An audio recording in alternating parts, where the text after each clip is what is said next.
नमस्कार, उज्जैन टीवी की ओर से मैं अनामिका शर्मा आप सभी का स्वागत करती हूं। प्रस्तुत है आज के मुख्य समाचार। महाकाल क्षरण अवलोकन हेतु तीसरी बार सीबीआरआई का जांच दल आया Ujjain. Society for press club में बसंतोत्सव के उपलक्ष्य में जुटे प्रशासन के आला अफसर और पत्रकार। आदतन अपराधियों ने मांगी रंगदारी में गैस संचालक से 5 लाख रुपए की रकम भवन निर्माण के एवज में। ग्राम पंचायत घटिया के सैनिग्रेशन शेड निर्माण से प्रभावित सर्वे दल ने जागरूकता को सराहा। और महाकाल की आजीवन सेवा करने वाली 80 वर्षीय बेबी बाई ने जीवन भर की कमाई की महाकाल को अर्पित। अब समाचार विस्तार से। केंद्रीय भवन अनुसंधान दल ने महाकाल मंदिर का तीसरी बार किया सर्वेक्षण। अब देंगे फाइनल रिपोर्ट। महाकालेश्वर मंदिर के स्ट्रक्चर की मजबूती की जांच करने के लिए केंद्रीय भवन अनुसंधान संस्थान रुड़की की टीम 17 फरवरी को 2 दिन के लिए उज्जैन आई। इससे पहले भी यह टीम 2 बार मंदिर के स्ट्रक्चर की जांच के लिए आ चुकी है। जांच रिपोर्ट सुप्रीम कोर्ट को दी जाएगी। महाकालेश्वर मंदिर के शिवलिंग शरण को लेकर दायर याचिका पर सुप्रीम कोर्ट ने मंदिर के स्ट्रक्चर की केंद्रीय भवन अनुसंधान संस्था सीबीआरआई रुड़की से जांच कराने के निर्देश दिए हैं। टीम ने मंदिर में पत्थरों के बने खंभों की जांच की। जांच दल के प्रमुख वैज्ञानिक अचल मित्तल ने कहा कि उच्चतम न्यायालय के निर्देश पर मंदिर की प्राचीनता बनाए रखने के लिए सीबीआरआई के साथ जीएसआई और एएसआई को भी लगाया गया है। तीनों संस्थान अपनी अपनी तरह से रिपोर्ट तैयार कर रहे हैं। सीबीआरआई की टीम मंदिर में तीसरी बार जांच करने पहुंची। डॉक्टर मित्तल ने बताया कि मंदिर में कई स्थानों पर पत्थरों को अनेमल पेंट से रंग रोगन किया गया था, जिसे आर्कियोलॉजिकल सर्वे ऑफ इंडिया के निर्देश पर हटा दिया गया है। इससे पत्थरों की प्राचीनता बनी रहेगी।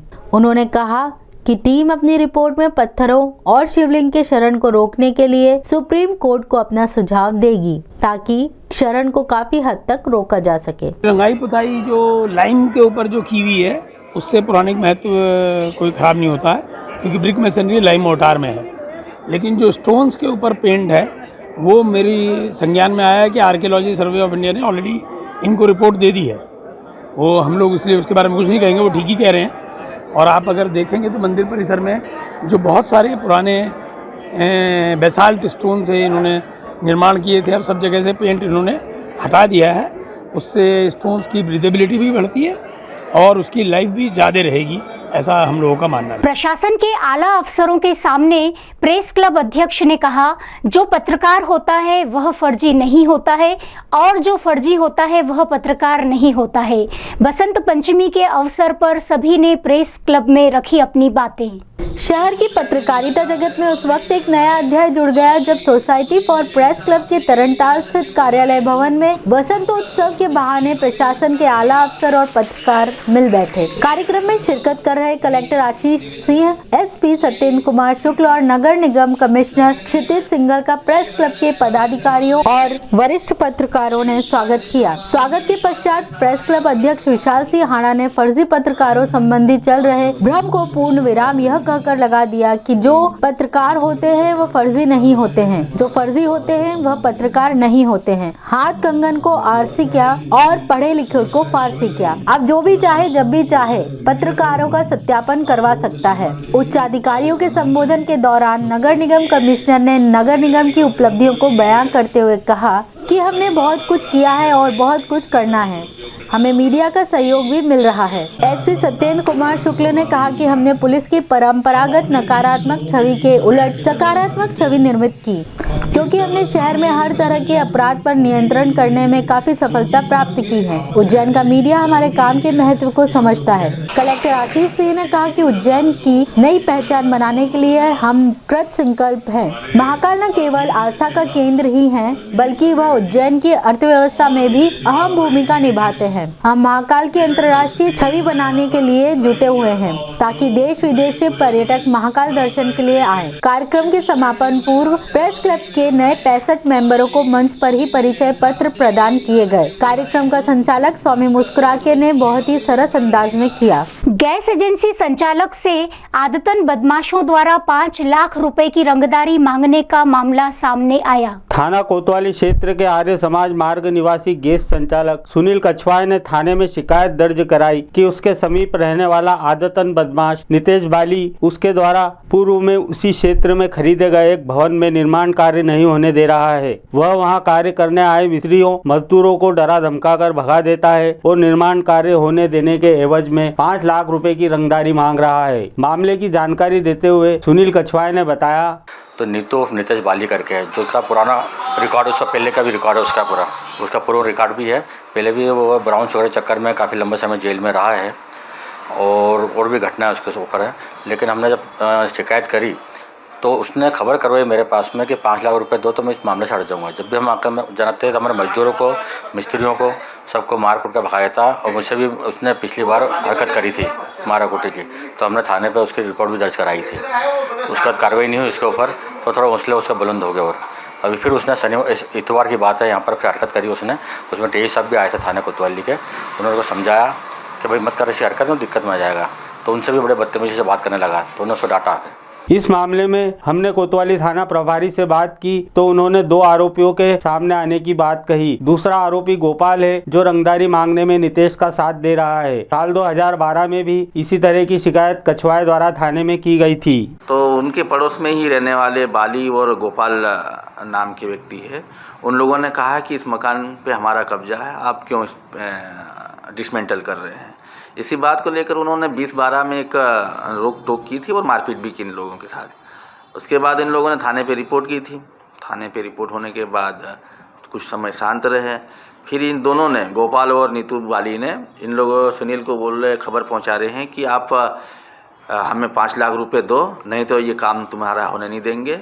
जब तक आप पैसे नहीं देंगे जब तक वो काम नहीं कर सकते, मकान का डिसमेंटल नहीं कर सकते। इस तरह से लगातार किसी लोगों के माध्यम से खबर भी पहुंचवा रहे थे और प्रत्यक्ष जब मिलते हैं तो आते जाते समय गाली गुप्तार और रंगदारी टाइप का करना, इस तरह की हरकतें कर रहे थे। ग्राम पंचायत घटिया के सर्वेक्षण हेतु आए सर्वेक्षण दल ने स्वास्थ्य के प्रति जागरूकता और स्वच्छता की प्रशंसा। ग्राम पंचायत घटिया के आदर्श एवं सुचारू कार्य पद्धति की तारीफ यहां आए सर्वेक्षण दल ने की। सर्वेक्षण दल ने पाया कि ग्राम पंचायत ने सेग्रीगेशन शेड बनाकर कचरे का सुव्यवस्थित वर्गीकरण किया। साथ ही डीएमसी सर्वे दल ने यह भी पाया कि अन्य खाद जो 50 दिनों से भी ज्यादा दिनों में तैयार होती है, उसकी तुलना में वार्मिंग खाद की ऐसी किस्म तैयार की जो 10 दिनों में उपयोग की जा सकती है। ग्राम पंचायत की कार्य पद्धति के बारे में सर्वे दल के सदस्य ने बताया, जब मैं आज यहाँ आया हूँ, यहाँ पर इतना मज़ा आ गया देख के कि इतनी अच्छी तरीके से इन्होंने जो ये बना के रखी हुई है, मतलब एक प्रोफेशनल तरीके से इन्होंने पूरा जो सेटअप किया हुआ है, ये हमारे को ऐसा लगता है कि यहाँ पर जागरूकता बहुत है। और अगर कुछ कहीं कहीं जागरूकता नहीं होगी, वहाँ पर हमारी टीम साथ में इनके जाके जागरूकता करा के देगी। इसके अलावा आज हम इनको एक ऐसी चीज़ दे के जा रहे हैं जो कि बायो कल्चर है। बायो कल्चर से जो वर्मिक खाद है वो केवल 10 दिन के अंदर में आपको तैयार होकर मिल जाएगी। और वैसे अगर आप नाडेप और बाकी जो करते हो 50 से 60 दिन लगते हैं, तो ये चीज़ को हम लोग टाइम फ्रेम को कम करते हुए और इसको सेल्फ सस्टेनिंग यूनिट बना के देंगे, ये हमारा उद्देश्य है। तेरा तुझको अर्पण क्या लागे मेरा, इस बात की मिसाल कायम की सरोज लक्ष्मी उर्फ बेबी बाई, जिनकी उम्र 80 वर्षीय है। महाकाल की सेवा करते हुए जो मिला महाकाल को ही किया समर्पित। किसी जमाने में विद्युत विभाग में एक कर्मचारी हुआ करते थे लक्ष्मण लाल राव। महाकाल कृपा से उनकी पत्नी मनोरमा ने एक पुत्री को जन्म दिया। पुत्री जन्म से ही वीतरागी और महाकाल भक्त थी। ज्यों ज्यों बेबी बड़ी होती गई त्यों त्यों उसकी महाकाल भक्ति बढ़ती गई। और एक समय ऐसा भी आया कि महाकाल भक्ति और सेवा भाव सरोज लक्ष्मी उर्फ बेबी का लक्ष्य बन गया। मंदिर में स्वच्छता रखना, पानी पिलाना आदि सेवा बेबी करती रही और वो उम्रदराज हो गई। बेबी की सेवा भावना को देखते हुए उमा भारती की अनुशंसा पर मंदिर समिति ने 3000 रुपए महीना राशि तय कर दी। साथ ही कमरा नंबर 5 आवास हेतु आवंटित कर दिया गया। रही भोजन व्यवस्था तो वह भी पंचायती महानिर्वाणी अखाड़ा के महंत विनीत गिरी की ओर से हो गई। बेबी अध्ययन प्रेमी भी हैं। इनके कक्ष में धार्मिक पुस्तकें भी हैं। बेबी की सेवा शुश्रूषा मंदिर के कर्मचारी करते हैं। बेबी बाई है जिनकी सेवा में हमको रखा गया है समिति के द्वारा। उन्होंने हमें कहा कि बेबी का ध्यान रखना, आपको इनकी ध्यान रखना है बिल्कुल अच्छे से, और इनके आगे पीछे कोई नहीं है, इसलिए ये सब जो कुछ है जो बाबा के नाम ही करना चाहती है। उम्र के अंतिम पड़ाव पर आकर बेबी ने महाकाल से जो पाया, महाकाल के ही चरणों में भेंट करते हुए 1.5 लाख रुपए की एफडी और 65,000 रुपए सहायक प्रशासनिक अधिकारी मूलचंद को सौंप दी। उन्होंने पूरी ज़िंदगी महाकालेश्वर मंदिर में लगा दी है और अब उनकी बड़ी इच्छा थी तो 2 से मेरे से संपर्क किया उनके द्वारा, और वो मेरे पास आई और उन्होंने अपनी जितनी भी एफडियाँ थी और बैंक रिकॉर्ड था वो सब भी मंदिर के नाम दान कर दिए। अपनी भक्ति भाव और समर्पण को व्यक्त करते हुए बेबी बाई ने बताया कि मैं बचपन से सेवा करती हूँ, झाड़ू लगाती हूँ, मैं हूँ जब तक मेरे बाद महाकालेश्वर। कितनी राशि दी आपने?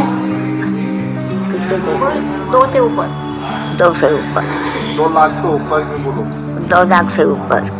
बेबी बाई के जीवन वृत्त पर प्रकाश डालते हुए पंडित चम्मू गुरु ने बताया, महाकाल के दरबार में वो काफ़ी वर्षों से है और यहाँ पर जितने भी दर्शनार्थी जो आते हैं पुराने, जो 40-50 वर्ष से डेली दर्शनार्थी आते हैं, वो सब बेबी के नाम से उन्हें जानते हैं।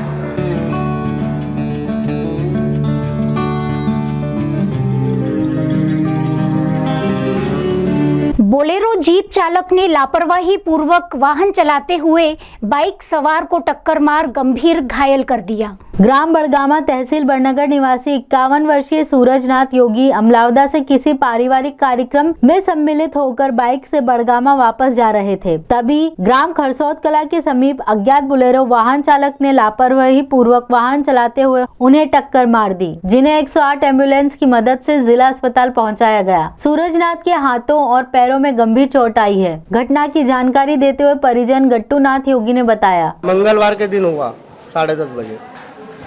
आपने इसकी एफआईआर की रिपोर्ट दर्ज कराई? रिपोर्ट दर्ज, वो पुलिस वाला आ गए तो वहाँ पर 100 नंबर आ गई थी और 108 आ गई थी। अब वो भारत पटलाना थाने की आई कि बड़नगर थाने की आई, ये पता नहीं है। पवासा क्षेत्र के रहवासियों ने अवैध कॉलोनियां काटे जाने पर भूमाफियाओं के खिलाफ जिलाधीश को सौंपा ज्ञापन। एक तरफ प्रशासन भूमाफियाओं के अवैध अतिक्रमण के खिलाफ आए दिन कार्रवाई कर रहा है, दूसरी तरफ अवैध भूमाफिया अपनी करतूतों से बाज नहीं आ रहा। भूमाफियाओं द्वारा पवासा क्षेत्र में अवैध कॉलोनी काटे जाने से आक्रोशित पवासा रहवासियों ने पूर्व पार्षद आत्माराम मालवीय के नेतृत्व में प्रदर्शन कर जिलाधीश को ज्ञापन सौंपा। 2019 से मैं कार्रवाई कर रहा हूँ, कोई कार्रवाई नहीं हुई। वो नगर निगम द्वारा अधिकारियों के द्वारा तानाशाही करते हैं।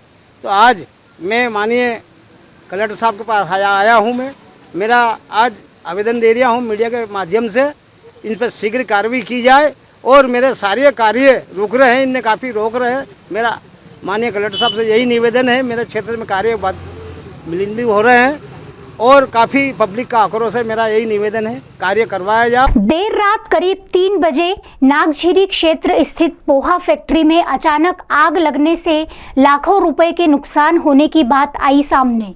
शिप्रापुर नामक पोहा फैक्ट्री में लगी आग ने देखते ही देखते भीषण रूप धारण कर लिया। घटना की सूचना पर पहुंची 2 दमकलों ने बड़ी मशक्कत के बाद आग पर काबू पाया। यहां गौर करने वाली बात यह है कि उद्योगपुरी में स्थित फैक्ट्रियों में लगातार ऐसी घटनाएं होती रहती हैं, जिसकी भरपाई फैक्ट्री मालिकों द्वारा बीमा क्लेम कर ली जाती है। इसमें फायर स्टेशन की भी भूमिका होती है। फायर स्टेशन द्वारा वाहन, डीजल व अन्य मदों का बिल घटना होने वाली फर्म को दिया जाता है, जिसके भुगतान के आधार पर बीमा कंपनी क्लेम पास करती है। इसी बाबत जानकारी देते हुए फायर ऑफिसर अजय सिंह राजपूत ने बताया, 15 फाइटर लगभग हमें अंदाज है, जो स्टाफ ने बताया, एक्यूरेट तो नहीं मगर लगभग 15 गाड़ी पानी आग बुझाने में लगा। और दूसरा, उनका यदि वो बीमा के लिए क्लेम करेंगी तो जो हमारा नियम है बीमा की राशि में जो हमारा प्रोफार्मा बना हुआ है, जो निर्धारित है हमारी नगर पालिका निगम द्वारा, वो हम बिल बना के उनको देंगे और वो जब राशि जमा करेंगे तब हम उनके लिए फायर का प्रमाण पत्र देंगे, जब वो उनका बीमा क्लेम के लिए आगे बढ़ेगा। वो आइए अब एक नजर डालते हैं उज्जैन शहर में मौसम के हाल पर।